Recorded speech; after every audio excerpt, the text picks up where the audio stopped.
So இந்த தை மாதத்திலே 4 பெயர்ச்சிகள் ஏற்படுகிறது. ஒன்று, ஜனவரி 14ஆம் தேதி நடக்கவிருக்கும் சூரிய பெயர்ச்சி. தனுசிலிருந்து சூரியன் மகரத்திற்கு செல்கிறார். அடுத்ததாக புத பெயர்ச்சி. புத பகவான் உங்களுக்கு 19ஆம் தேதி அவரும் தனுசிலிருந்து மகரத்துக்கு செல்கிறார். செவ்வாய் என்னடானா வக்ரமாகி கடகத்திலிருந்து மிதுனத்துக்கு செல்கிறார் 18ஆம் தேதி. சுக்கிர பகவான் என்னடானா உச்சம் பெற்று ஜனவரி 29ஆம் தேதி கும்பத்திலிருந்து மேனத்திற்கு போகிறார். 4 கிரகங்கள் உச்சம் பெறுகிறார்கள். ஸோ இப்போ இந்த 4 கிரகங்களால் யாருக்கெல்லாம் நன்மை ஏற்பட போகிறது, எந்தெந்த ராசிக்காரர்கள்லாம் செல்வ வளத்தையும் சுபிட்சத்தையும் அனுபவிக்க போகிறீர்கள் என்பதைத்தான் ஒவ்வொரு ராசியாக நாம் பார்க்கவிருக்கும். மீனராசிக்காரங்களுக்கு நல்ல விஷயமும் சொல்ல போறேன், கெட்ட விஷயமும் சொல்ல போறேன். நல்லா புரிஞ்சுக்கணும். நல்ல விஷயங்கள் உங்களுக்கு டாப்ல தூக்கிட்டு போகுது, கெட்ட விஷயங்கள் உங்களை நீங்க ரொம்ப ஃபோக்கஸ் பண்ணிக்கணும். அவ்வளவுதான், சிம்பிள். என்ன கெட்ட விஷயம்? 4 7 கூடியவர் 11இல் வருகிறார். முதல்ல நல்ல விஷயம் சொல்லிடுறேன். 4 7 கூடியவர் புதன் 11ஆம் வீட்டிற்கு வருகிறார். புத பகவான் 11ஆம் வீட்டிற்கு வரும் பொழுது என்ன நடக்கும் என்றால், வெளிநாட்டு வர்த்தகங்கள் என்பது உயர்வடையும்.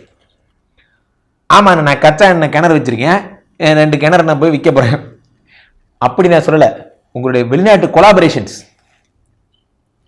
வாழ்க்கையில நம்ம வெளிநாடு போன எல்லா ஃப்ரெண்ட்ஸ்டையும் நான் சொல்றத மனசுல எழுதி வச்சுக்கங்க. வெளிநாடு போற ஃப்ரெண்ட்ஸ் எல்லாருக்கிட்டையும் பேசிட்டே இருக்கணும். முதல்ல உங்களுக்கு ஒரு விஷயம் கிடைக்கணும்னா எல்லாருக்கிட்டையும் பேசிட்டே இருக்கணும். அதை ஞாபகம் வச்சுங்க. நீங்க எந்த துறையில இருந்தாலும் சரி. நம்ம இப்ப யார்கிட்ட நம்ம பேசிட்டு இருக்கோம்னு பார்த்தா, டெம்பரவரியா நம்ம கிட்ட யார் பேசிட்டு இருக்காங்களோ அவங்கள்ட்ட மட்டும் தான் பேசிட்டு இருப்பீங்க. உண்மையிலேயே நம்ம ஸ்கூல் ஃப்ரெண்ட்ஸ் லிஸ்ட்லாம் எடுத்து, காலேஜ் ஃப்ரெண்ட்ஸு, வேலைக்கு போகும்போது ஃபர்ஸ்ட் வேலைக்கு போகும்போது ஃப்ரெண்ட்ஸ், இவங்கெல்லாம் எடுத்து அவங்கள்ட்டலாம் பேசிக்கிட்டே இருக்கேன். ஒருவேளை அவங்க அமெரிக்கா போனா அங்கே ஒரு வேக்கன்சி கிரியேட் ஆனால் அவங்க உங்களை ரெஃபர் பண்ணுவாங்க. அங்கிருந்து உங்க வாழ்க்கை மாறும். நம்ம பழகிறதே எதுக்காகனா ஒருத்தருக்கு ஒருத்தர் உதவி பண்ணிக்கலாம். மீனராசிக்காரர்கள் இதில் முக்கியமாக கவனிக்கணும். உங்களுக்கான வாய்ப்பு வந்து மடியில் விழப்போகிறது. ஆனால் உங்களுக்கு வாய்ப்பு வேணுங்கிறத தெரிவிச்சுக்கிட்டே இருக்கணும். அலறப்பில்ல தான் பால் குடிக்கும். நல்லா புரிஞ்சுங்க, அலறப்பில்ல தான் பால் குடிக்கும். எனக்கு எது வேணுங்கிறத இந்த உலகத்துக்கு தெரிய வைக்கணும். எனக்கு என்னென்னமோ வேணும் எல்லாத்தையுமே தெரிய வைக்க முடியுமா குருஜி? உங்களை எல்லாத்தையுமே தெரிய வைக்க சொல்ல, உருப்படுறதுக்கான என்னென்ன வழியோ அதெல்லாம் நீங்கள் தெரிவிங்க. பிரச்சனையே என்னன்னா, நமக்கு என்ன வேணுங்கிறத நான் ஒரு நாள் இல்லை ஒரு நாள் நானும் வந்து இவ்வளோ பெரிய BMW கார் வாங்குவேன். இங்கே இப்போ போன பர்சனல் லோன் அடைக்கிறதுக்கே நமக்கு கிரெடிட் கார்டுக்கே நமக்கு காசு இல்லை. நீங்கள் திட்டமிடுதல் என்பது வாழ்க்கையில் மிகவும் முக்கியம். இந்த 7 கூடியவன் 11ஆம் வீட்டில் இருக்கும் பொழுது, இந்த இடத்துல நான் இவ்வளோ சேவிங்ஸ் பண்ணுவேன், மாதம் ஆனால் இந்த சீட்டு போடுறேன், இது எனக்கு இவ்வளோ குதிர்ந்து வரும் இந்த மாதம், அப்போ நான் இதை வாங்குவேன். இதுக்கு பேர் தான் திட்டமிடுதல். அதை நோக்கி செயல்படும் போது அந்த கனவு ஒரு வெற்றி கனவா இருக்கும். நல்லா புரிஞ்சுக்கணும். கனவு என்பது என்னவென்றால், ஒரு நாள் நிஜமாகக்கூடியதை யோசிப்பதன் பெயர் கனவு. கனவு என்பது பொழுதுபோக்கு அல்ல. மீனராசிக்காரர்கள் நிறைய கற்பனை செய்வீர்கள். ஏன்னா 5 கூடியவன் சந்திரனா போயிடுறான். ஒரு நாள் ஒரு தேவதை வந்து வானத்திலிருந்து பிளந்து கொண்டு வீட்டுக்குள் வந்து எனக்கு வரங்கள் தந்து விட்டு, அதெல்லாம் ஒன்று நடக்காது சார். அதெல்லாம் நடக்கவே நடக்காது. நடக்காத எதையும் கற்பனை பண்ணாதீங்க. அப்போ உங்களுக்கான தேவைகளை 11ஆம் வீட்டிலே புதன் வரும் பொழுது அதை பயன்படுத்திக் கொள்ளுங்கள். லாபஸ்தானத்திற்கு புதன் வருகிறார். உங்களுடைய அறிவை கூர்மை தீட்ட, எனக்கு கூட அனிமேஷன் தான் தெரியும்டா, எனக்கு ஏதாவது வாய்ப்பு இருந்தா சொல்றா ப்ளீஸ்ரா, ரெக்வஸ்ட் பண்ணி கேட்கும்போது அவங்களுக்கு என்ன கிடைக்கும்னா, ஒரு வாட்ஸ்அப் வீடியோல கூட பார்த்துருப்பீங்க. ஒரு பேரர் ஒருத்தர் இருக்கார், ஒரு பையன் ஒருத்தன் துடைக்கிறான். அப்போ போய் கேட்கிறார் இவர், அந்த துடைக்கிறவர்கிட்ட நீங்க போறீங்க, ஒரு தட்டு அந்த ஹோட்டல்ல அங்கே சாப்பாட்டு பெருக்கெல்லாம் இருக்கு. அப்போ நீங்க என்ன சொல்றீங்க? வாட் இஸ் திஸ் நான்சென்ஸ், என்ன இந்த மாதிரி இருக்கு அப்படி கத்துறீங்க. அப்ப அந்த துடைக்கிறவன் என்ன பண்றான்? திட்டிக்கிட்டே துடைப்பான். தலை எழுத்து மூஞ்ச பத்தியா அவனுக்கு அப்படின்னு நினைச்சிட்டே துடைக்கிறான். அதே அவன்கிட்ட நீங்க, கண்ணா ராஜா கொஞ்சம் கிளீன் பண்ணுப்பா சாப்பிடணும் அப்படின்னு கேட்டீங்கன்னா, அதுக்கு என்ன சார் நான் உடனே பண்றேன் சார், நல்லா துடைப்பான். வாழ்க்கையில பணிவுங்கிறது எவ்வளவு முக்கியம் என்பதை கற்றுக்கொள்ளுங்கள். நீங்க காசு கொடுத்தா சாப்பிடுறீங்க இல்லைன்னு சொல்ல, ஒரு வாரத்தை பணிவா எனக்கு கொஞ்சம் பண்ணி கொடுங்க, எனக்கு கொஞ்சம் செஞ்சு கொடுங்க. ரெக்வெஸ்டோட பவர் உங்களுக்கு தெரியல. மீனராசிக்காரர்கள் ரெக்வெஸ்ட் பண்ணி கேளுங்க, உங்களுக்கு நடக்கும். அதிகாரமாக நான் சொல்லுவதே எமது கட்டளை, எமது கட்டளையே எனது சாசனம், அதெல்லாம் பாகுபலியோட போயிடுச்சு. அதெல்லாம் விடுங்க. பில்டப் பண்ணவன் எல்லாம் சும்மா தான் உட்காந்துருக்கணும். ஒருத்தட்ட ஒரு ஃப்ரெண்ட் இருக்காரு அப்படின்னா, நீங்க அவர் மரியாதை கொடுத்து பேசினாதான் உங்களுக்கு அவர் மரியாதை கொடுப்பாரு. ஆமா, அவர் அமெரிக்காவில் போய் அப்படி கிழிச்சிட்டீங்க நீங்க அப்படின்னா, அவர் உடனே திருப்பி நீ இந்தியாவில் போய் கிழிச்சிட்டேன்னு போன வச்சிருவாரு. அவரை வச்சு நீங்க என்ன படைக்கணும்னு பாருங்க. அவர் இப்ப நக்கல் பண்ணி என்ன பண்ண போறீங்க இப்போ? 7 கூடியவர் 11ஆம் வீட்டில் வருகிறார். அடுத்ததாக ஏன் இவ்வளவு தூரம் அட்வைஸ் பண்றேன்? நீங்களாம் நல்லா பேசக்கூடியவங்க தான், மீனராசிக்காரர்களா நல்லா சூப்பரா பேசுவா மேடம், நல்லா வாழைப்பழம். குருஜி நீங்க மீனராசின்னு மறந்துட்டு பேசுறீங்க, இங்க பாருங்க நான் அதனாலதான் இது சொல்றேன். நல்லா வாழைப்பழம் மாதிரி பேசுவா மேடம். அந்த மாதிரி பேச்சு உங்களுக்கு கை வந்த கலை. ஆனா அந்த 2 கூடிய செவ்வாதான் வக்கரமே ஆக போறான்.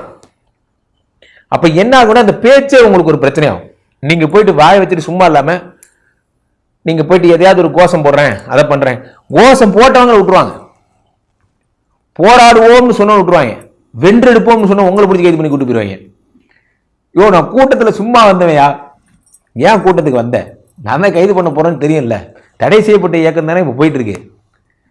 ஆண்டி வேலை தமிழத்தை வாங்கி தின்ன போனீங்க நீங்க, அந்த கூட்டத்தை கிராஸ் பண்ணி அந்த பக்கம் போனீங்கன்னா டீ கடை, கூட்டத்தை கிராஸ் பண்ண போனவன உங்களை பிடிச்சி கூட்டு போயிட்டாங்க.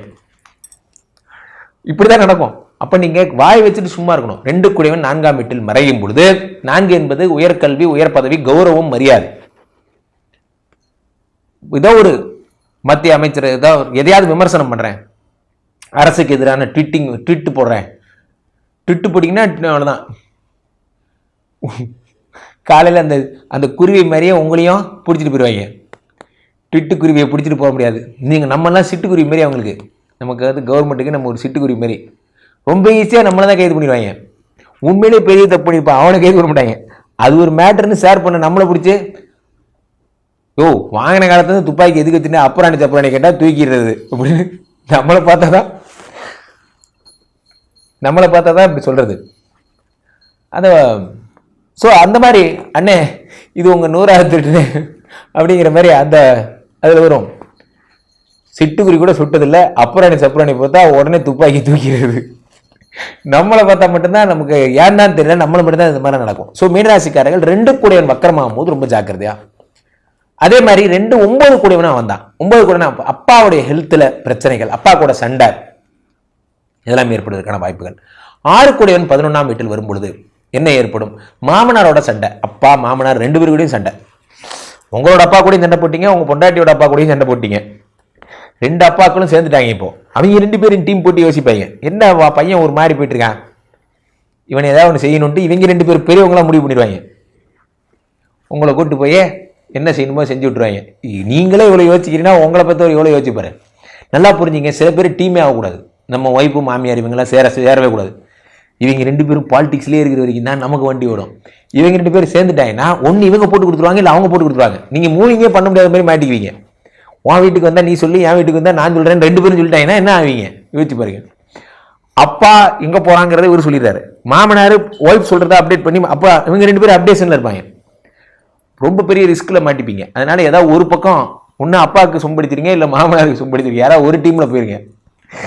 2 பேரையும் பயிற்சிக்கிறது ஆபத்து. ஸோ அப்போ ஜாக்கிரதையா இருங்க. ஸோ அப்போ மீனராசிக்காரர்கள் ரொம்ப ஜாக்கிரதையா இருக்க வேண்டியதுன்னா, அப்போ எனக்கு நல்லதே நடக்காதரா, உங்களுக்கு நல்லது நடக்கும்.